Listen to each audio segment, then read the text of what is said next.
Prime Minister Narendra Modi returned to Ayodhya after 29 years today for the Bhumi Pujan or the groundbreaking ceremony for the Ram Temple.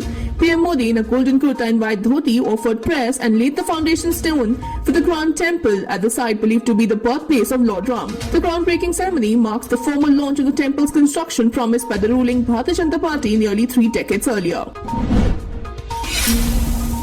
Prime Minister Narendra Modi releases a commemorative postage stamp on the Sri Ram Janmabhoomi Mandir in Ayodhya.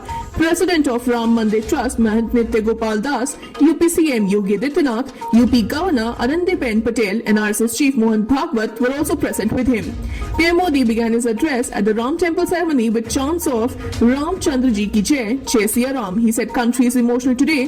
He also fate is finally over and that he is honoured to be invited by the Ram Temple Trust.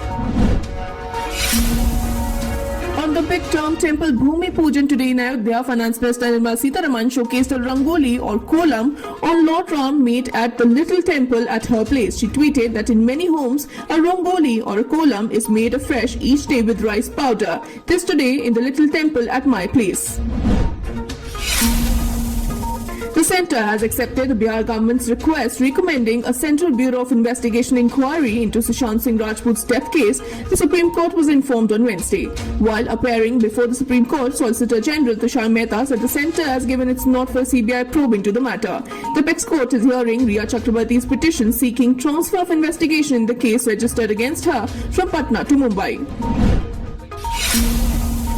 The Supreme Court on Wednesday said that quarantining of Bihar police officer who had gone to Mumbai to investigate Sushant Singh Rajput case has not sent the right message. The lawyer representing Rajput's father, KK Singh, has said that Maharashtra police are destroying evidence in the case. A massive explosion in Beirut killed at least 100 people and injured 4,000 others. Lebanese president called for an emergency cabinet meeting on Wednesday and said a 2-week state of emergency should be declared following. The explosion on Tuesday sent shockwaves across the city, causing widespread damage as far as the outskirts of the capital. The cause of the explosion was not immediately clear. Officials linked the blast to some 2,750 tons of confiscated ammonium nitrate that were being stored in a warehouse at the port for 6 years.